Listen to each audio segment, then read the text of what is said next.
going on, everybody? Welcome back to Nate's Road Life. So we finally made it up to Fargo. We made it yesterday evening. When we got here, we got us a couple of problems. First problem, as you might can see right here, the water heater is leaking profusely. I think what it is that the water pressure here is just a little bit too high, and so the pop-off valve is leaking. Secondly, this hydrant right here, it's just bare bones out in the open. Well, it is Monday, March the 31st right now, and we're expecting 6 inches of snow tonight, and it's going to be down in the 20s, high teens, 20s, and this sucker here is going to freeze. We don't want that. Not only will we not have water, but it might damage their equipment, so we need to do something about that. So I went ahead and stopped by Menards today, picked up a water pressure regulator. Hopefully if I throw a water pressure regulator on here, maybe that will alleviate this issue. And I also got a heat trace and some insulation we're gonna slap on this thing, get it rocking and rolling. So let's get after it. All right, y'all, first things first. Let's put this pressure regulator on here. See how well this works.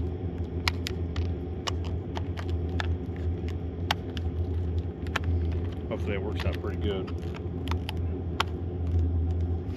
Never had this issue before, and this place here's got some pretty serious water pressure. So don't judge my knife. I know it's kind of dull.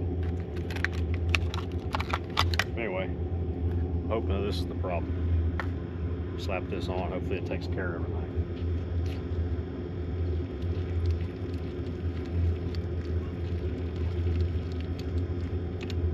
Test it out right quick.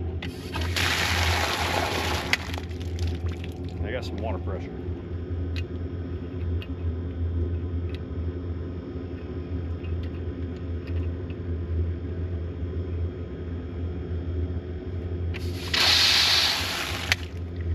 That still seems like some serious water pressure,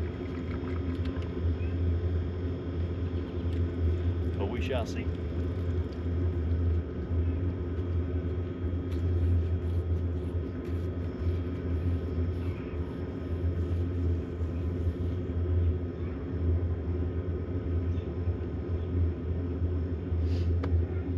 Water heater has quit dripping since we turned the water off. Let's turn it back on, see what happens.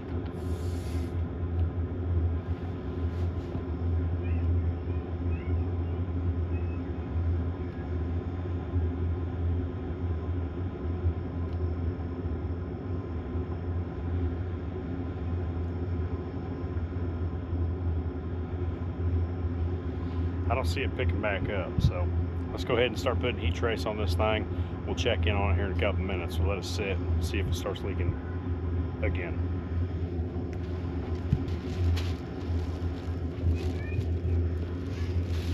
All right, so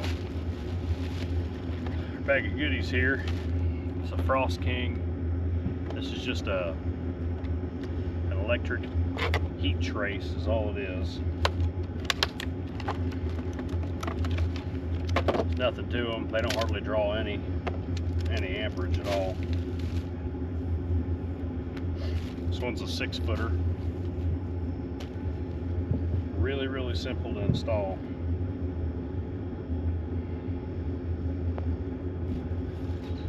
I do it with electrical tape or zip ties, either one.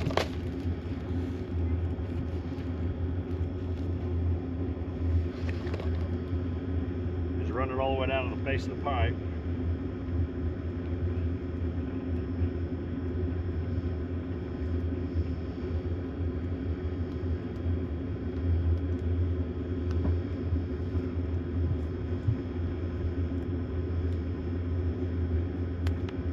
Throw a couple of wraps of electrical tape on it. Keep running it up just like this.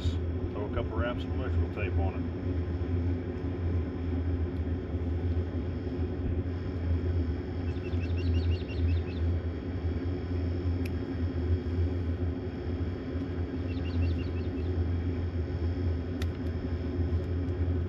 There's really nothing to them.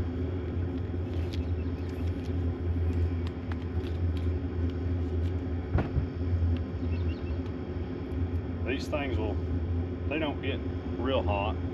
You hear all these stories, or at least I have a bunch of times, about people melting PVC pipe and all kinds of stuff. I've never had such problem. Not to say that it doesn't happen, but I guess it could.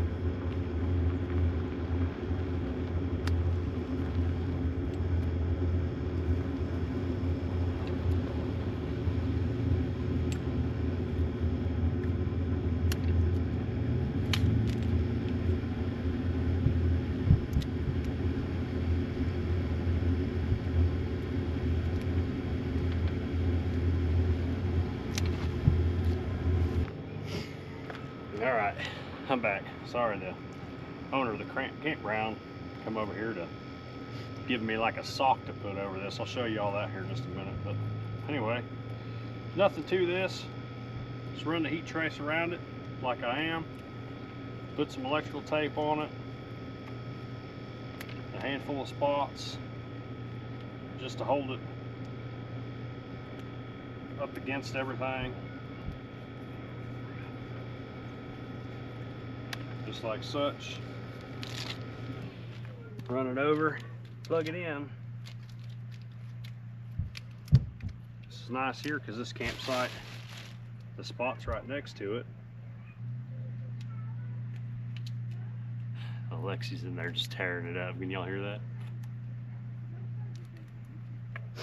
I can't get this thing off here. Get it off the knife. There it is.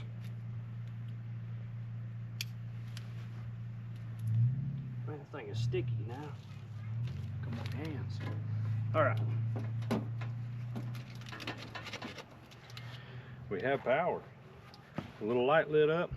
Good news. So now, got some pipe insulation.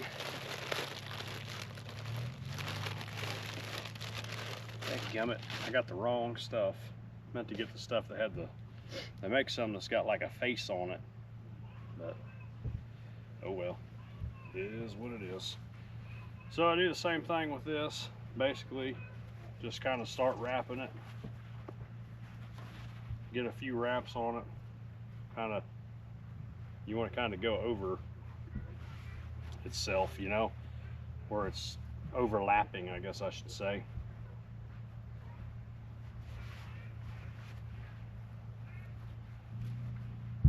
Kind of a pain right here in the crotch of this thing.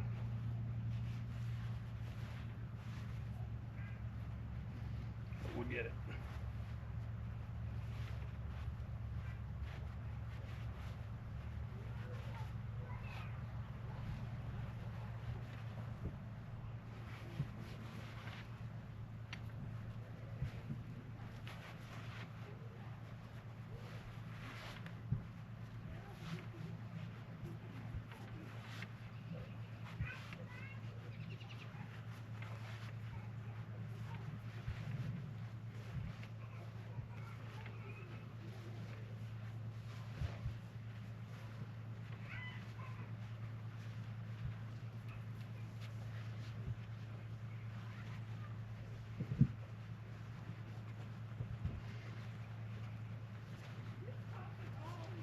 Just use the whole roll up. And then I just put some electrical tape on it just like the rest of it, just to hold it in place. Hold it good enough.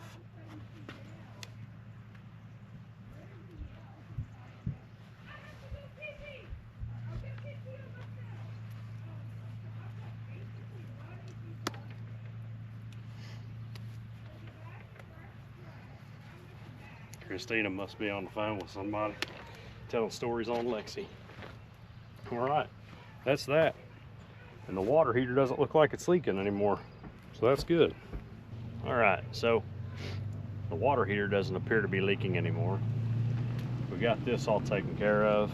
I've never used this insulation that's unfaced like this before.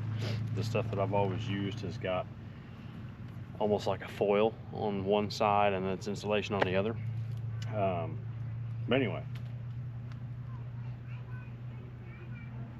I thought I heard the water heater drip for a second, made me a little nervous. But anyway, when I went to throw this stuff away, I saw in the pack there's this plastic, and now it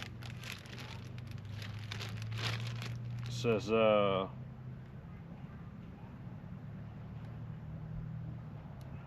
you're supposed to use the supplied plastic, this stuff, to wrap this afterward, I guess to help keep moisture out, and it'll insulate better. I'm assuming that once it gets wet, then the insulate is good. So anyway, so I wrapped most of it. I didn't start at the bottom, I started at the top, so it's all shingled the wrong way, and it's probably not going to do anything, but at least we could say we tried. This stuff here is a kind of a pain to use. Maybe you're supposed to cut it into smaller sections. I don't really know, to be totally honest with you.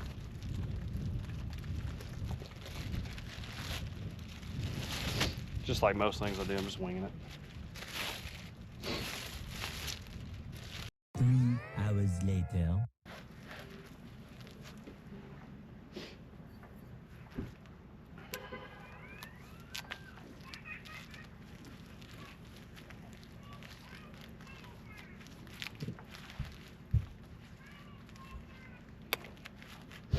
All right. Heat trace is good warm. That's good. I keep seeing these random little drops coming out of the water heater, and it's really kind of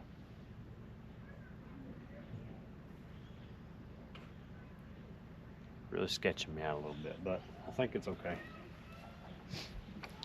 I think it's okay.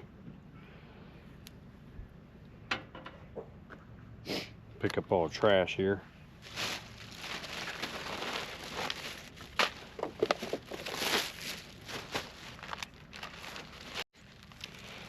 So whenever we go to leave, we'll take this pipe insulation off and everything. We'll just throw the insulation in the trash. We don't haul that from place to place. But the heat trace, we'll take that. It's still good. You can reuse it multiple times. And it's about $20 for one of them things, so you don't want to be buying them all the time. Most campgrounds you go to have already got that on, and it's ready to go. It's plugged in, you know. However, this place here, it appears that they're not really geared for cold weather so much. I mean, I guess that, you know, the pipes are buried deep enough that they can get kind of coldish, you know, but they can't be out here in the middle of winter. Their stuff will freeze. So they opened it up a little bit early this year, I guess a month earlier than normal, because they said that the weather was favorable. And I don't know exactly what favorable is, but we are in North Dakota, so I suppose, you know, positive 10 is probably favorable. I don't know. Anyway, so they don't have any of this stuff done, and they just put these little insulating blankets over the top of them, but we couldn't use that because it was going to cover up our heated hose. So on our heated hose, right up here by where it connects, there's actually a little thermostat that has to hang out, and that's how it knows that it needs to come on. And if you put that bag over the top of it, it'll come on and it'll get everything warm, and then it'll shut off, and then your hose that's exposed out here will freeze. So anyway, we can't use that little bag, so we just wrapped it up with insulation. It won't freeze. It'll be just fine. This heat trace will keep it going, so it'll be all right. But there's one more problem that we had when we got here. So we had the water heater issue. It was leaking, and then this thing needed heat trace. The other issue is when we got here, the truck was making some weird noise. I know, it's just can't get a break, you know, it's constant. But anyway, it's turns out it's the AC compressor. I've already looked at it. So when the AC compressor is on, when the clutch is hooked up and it's spinning, it doesn't make any noise. But as soon as the AC shuts off and the clutch isn't, you know, engaged anymore, it starts making this weird, it's almost like a vibrating noise. I don't know how to explain it, but Anyway, that's gonna be a project for another day because it's already 7 o'clock and I'm gonna go eat. But just got home from work.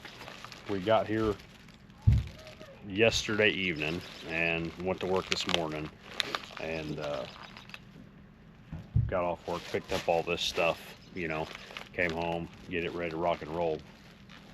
So I've been up since 5 this morning, so gonna go eat and take a shower, eat, hang out for a little while, play with Sis. It sounds like she's tearing the whole house down, so she's gonna be good and wound up, ready to go. But I just thought that I would try to bring you guys to show you a little bit more of what this life is. There's so many things that happen and I just fix it, you know, or take care of it. And then afterward, I'm like, oh man, you know, I should have videoed that so everybody can kind of see, you know, because folks at home don't have any idea what it's like to live in a camper, you know, and people that live in a camper don't want to deal with all this stuff normally. People that live at home think this is like a fairy tale life, but it's really not. It's kind of a pain. But anyway, make the best of it. So, but I'm trying to be better about videoing this type of stuff so that way everybody can kind of get a better idea of everything that goes into it. But anyway, all right, well, glad to have these done. I'm gonna go inside, shower, eat some dinner, and I'll catch you guys on the next one. Until then, peace.